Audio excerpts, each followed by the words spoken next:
महाराष्ट्र के इस कदर सुलगाने के पीछे सोची समझी साजिश तो है, लेकिन इसके असल सूत्रधारों के चेहरों पर अभी भी पर्दा पड़ा है।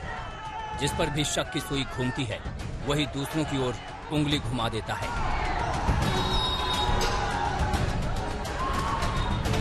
आरोपों के दायरे में सबसे पहले आया रजा एकेडमी नाम का मुस्लिम धार्मिक संगठन। शुक्रवार को अमरावती में बंद के दौरान जो तोड़फोड़ हुई, वो बंद रजा एकेडमी ने ही बुलाया था।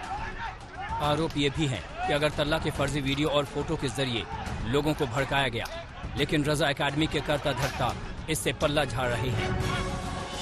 जो हिंसा करवाता है वो तो जिम्मेदारी लेता नहीं, जो फसाद करवाता है वो तो जिम्मेदारी अपने को लेता नहीं। और हमने तो रसूलुल्लाह के नाम पे बंद करवाया था और फसाद की जिम्मेदारी हम लें, ये कौन सी बात है? फसाद से दूर दूर का कभी हमारा ताल्लुक नहीं रहा। अब दुकान हमने बोला बंद करने के लिए, अब उसके अंदर चोरी हो गई तो उसके अंदर हमारी जिम्मेदारी क्या है? वो चोर को पकड़ा जाए। हमने तो बोला था दुकान बंद करने के लिए ना, चोरी करने के लिए नहीं बोला था। तो जो चोर है उसको पकड़ो आप। तो जिन लोगों ने फसाद किया है उनको बिल्कुल न बख्शा जाए। 1978 में शुरू हुई रजा एकेडमी सुन्नी मुस्लिम समुदाय का संगठन है, जो कई बार विवादों में आ चुका है। इसी साल रजा एकेडमी ने दुनिया भर के मुस्लिम देशों से फ्रांस के राष्ट्रपति के खिलाफ फतवा जारी करने की मांग की थी। 2012 में मुंबई के आजाद मैदान में हुए दंगों में रजा एकेडमी के 17 लोगों के खिलाफ नामजद FIR हैं। रजा एकेडमी ने बांग्लादेशी लेखिका तस्लीमा नसरीन के खिलाफ भी हिंसक प्रदर्शन किए थे। इसी संगठन ने 1988 में लेखक सलमान रश्दी के खिलाफ भी फतवा जारी किया था। प्रतिक्रिया देने की ये कोई तरीका होता है क्या? कभी तो सोचो। हमें भी खबरें मिलती रहती है कि पाकिस्तान में हिंदुओं के मंदिर तोड़े गए, बांग्लादेश में हिंदुओं के मंदिर तोड़े गए, हिंदुओं पर अत्याचार हुआ, तो हिंदुस्तान का हिंदू रास्ते पर नहीं आया ना।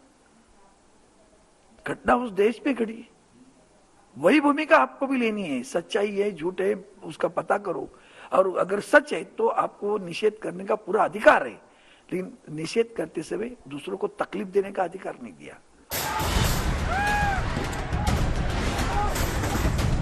पहले से सुलग रहे अमरावती की आग में पेट्रोल डालने का आरोप बीजेपी कार्यकर्ताओं पर भी है।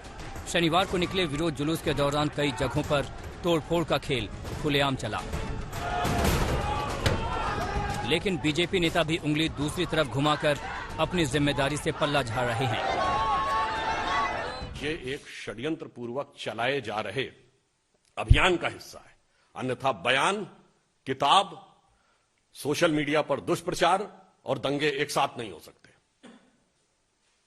और याद करिए 2012 में यही मुंबई था, उसका वही आजाद मैदान था जहां अमर जवान ज्योति तोड़ी गई थी।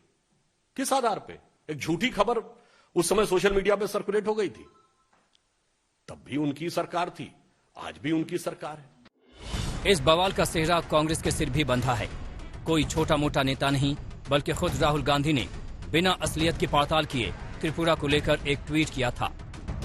त्रिपुरा जल रहा है, ये आवाज इसलिए उठाई जा रही है ताकि हालात सुधारे जा सके, लेकिन बीजेपी सरकार कुछ करने के बजाय आवाज उठाने वालों पर ही हमला कर रही है। त्रिपुरा में जो घटना घटी ही नहीं, उसके ऊपर जिस प्रकार से दंगे महाराष्ट्र में हो रहे, ये बिल्कुल गलत है। त्रिपुरा की जिस मस्जिद को जलाया, इस प्रकार की अफवाह उठाई गई, वहां की पुलिस ने उस मस्जिद के फोटो भी जारी किए हैं और सोशल मीडिया पर जाली फोटो जो दिए हैं उसका भी पर्दाफाश किया है। कि त्रिपुरा में आजकल तृणमूल कांग्रेस भारतीय जनता पार्टी को एक चैलेंज के रूप में उभर रही है। क्या इसीलिए कोई साजिश त्रिपुरा में रची जा रही है और उसका पूरा वातावरण पूरा देश में बिगड़ रहा है? अगर हिंदू सचमुच खतरे में है इस देश में, तो मैं कहूंगा कि मोहन राव भागवत साहब ने, जो सरसंघ चालक है, एक मोर्चा दिल्ली पे निकालिए, हम सब आ जाएंगे और प्रधानमंत्री जी को और गृह मंत्री को आप सवाल पूछिए उस बारे में। सियासत की रोटी बेहद सख्त होती है। भट्टी में जितनी आग में पड़े उतनी बढ़िया तरीके से सिकती है।